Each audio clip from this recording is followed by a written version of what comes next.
हाणे मुंहिंजा प्यारा भाइरो मुंहिंजूं भेनरूं अचो हिन ताज़ी सूरत हाल खे आस्ते आस्ते उन तरफ़ वठी था वञूं। थोरो अॼु डिघो थी वञे त माफ़ु कजो।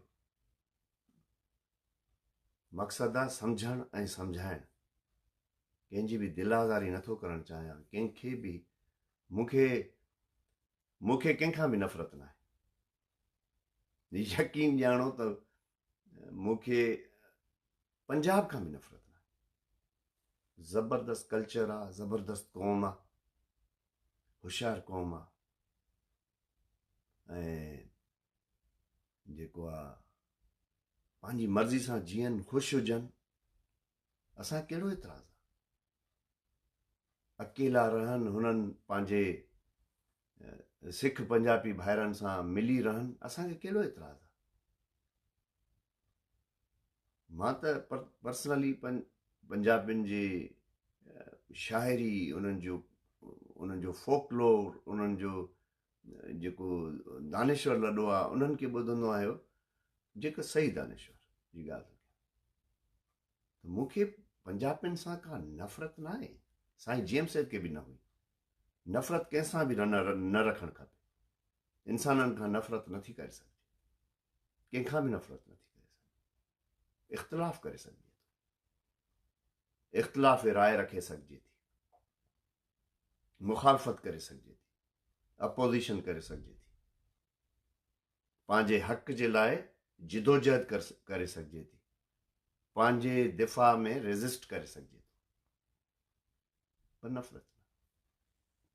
त इन जे करे जॾहिं मूंखे पंजाबियुनि खां ऐं जिन खे असां पाण ते गासिब सम्झूं था, जिन खे असां सम्झूं था त असां ते अटैक करे वेठा आहिनि, असांखे ऑक्यूपाए करे वेठा आहिनि, जॾहिं उन्हनि खां ई नफ़रत न आहे त पोइ ॿियनि खां, पंहिंजनि खां कीअं नफ़रत थींदी? चिड़ थींदी, कावड़ थींदी, पर नफ़रत न थींदी। नफ़रत जी बुनियाद ते तव्हां नयूं शयूं नथा ठाहे सघो, त नफ़रत जी बुनियाद ते वॾा मोहबतुनि जा पैगाम नथा ॾेई सघो। नफ़रत हर बुनियाद खे ख़तमु कंदी, मोहबत हर बुनियाद खे वधाईंदी। इन जे करे जेके पंहिंजा भले दिलि आज़ारी कनि ऐं जेको आहे उन्हनि खे बि छा थो करे सघिजे, उन्हनि खे छा थो चई सघिजे? छो हेॾियूं आज़ारियूं थियनि पियूं सिन सां, पंहिंजनि ते वेही छा ॻाल्हाइबो या पंहिंजनि खे छा चइबो?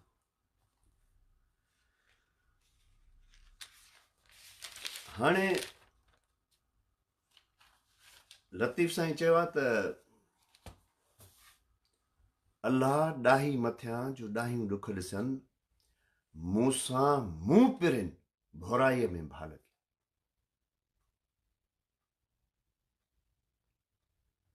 हाणे हो ॿियो को चवे त सम्झ में ईंदी, उन जी तकलीफ़ न थींदी।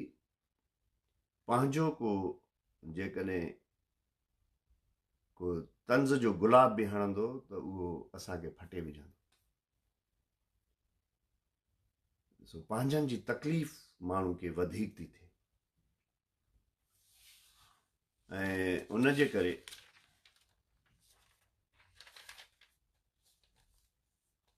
अॼु मूं इहो फ़ैसिलो कयो हो त तव्हां सां ईअं दिलि जी ॻाल्हि चङे नमूने सां, वाखे नमूने सां कबी। ॾिसो, पाकिस्तान जेको ठहियो उहो जिनाह न ठाहियो, पाकिस्तान अंग्रेज़नि ठाहियो ऐं पंहिंजे इंट्रस्ट जे लाइ ठाहियो। अंग्रेज़ पंजाबियुनि सां साथारी को सिर्फ़ु पाकिस्तान ठहण महिल न हुया। हिस्ट्री ॾिसो, पंजाबी हमेशह जेके बि फातह आया, जेके बि रूलर्स आया, उन्हनि जी हिमायत कई, उन्हनि सां गॾु रहिया। ऐं रंजीत सिंह बि जेको अफ़गानिस्तान ॾे पठाननि ॾे काहे वियो हुयो, उहो अंग्रेज़नि जी मदद सां। को बग़ैर मदद जे या उन्हनि जी पॉलिसी ऐं हिकमत अमली सां गॾियल न हुजे ईअं पंहिंजे ख़ुदरू तरीक़े सां वियो हुजे न, ईअं न हो। ईअं ई उन्हनि जी पेशकदमी असांजे तरफ़, सिंध जे तरफ़। सो इहो सवाल त पाकिस्तान जिनाह ठाहियो, इहो हाणे रद्द थी चुको आहे। पाकिस्तान वो जेकी टिवाना जी ख़िज़र हयात टिवाना जी कायरो कॉन्फ्रेंस खां पोइ चर्चिल सां जेकी मुलाक़ात थी हुई, उहो बि ज़हन में रखणु खपे त हुन पंजाबियुनि जी ख़िदमतुनि जे एवज़ छा घुरियो आहे।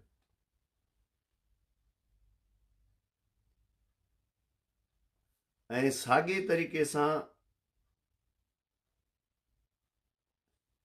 ॾिसो, पाकिस्तान ठाहिण जे लाइ टिनि धुरियुनि वॾो कमु कयो।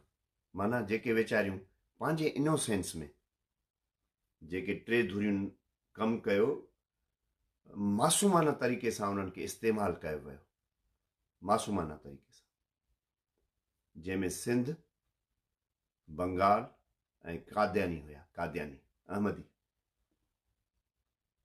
इन्हनि टिनि धुरियुनि पाकिस्तान ठाहियो अंग्रेज़नि, पर हिननि धुरियुनि उन में सॼो जेको ॿारण जो तेल जो कमु कयो न, ॿरण जो, उहो सिंध, बंगाल ऐं कादियानी। पंजाबियुनि जो को किरदारु न हो इन्हनि। पंजाबी त आख़िरी टाइम ताईं जेको आहे अंग्रेज़ सां यूनियनिस्ट हुया। छो ठहियो?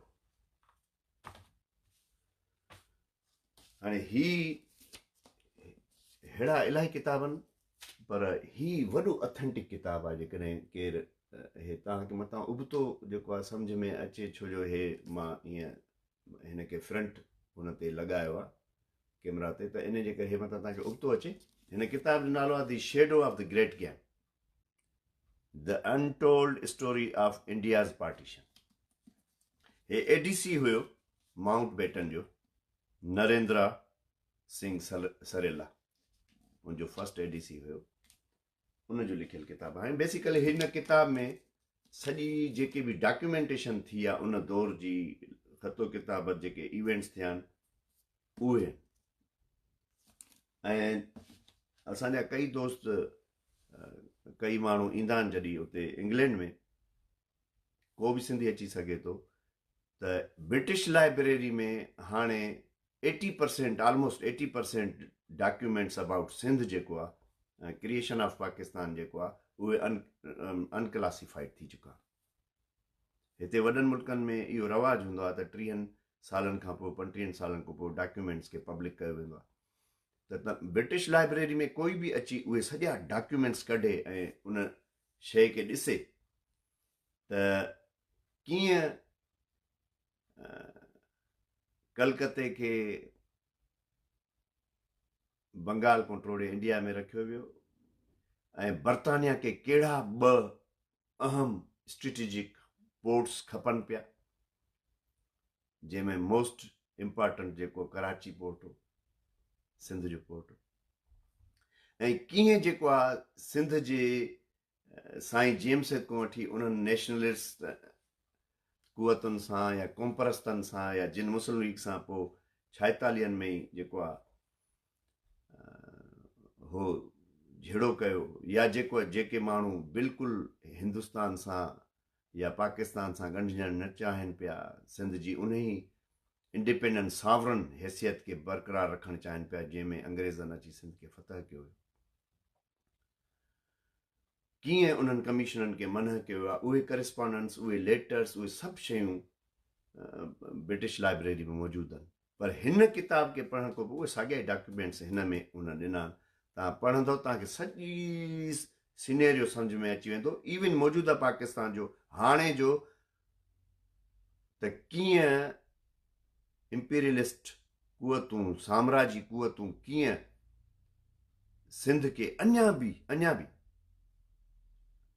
माना हिन महिल ताईं बि माना उनजी जान छॾण लाइ तयारु न आहिनि, ऐं सिंध एज़ अ गिफ्ट जेको आहे पंजाब खे मिलियल आहे।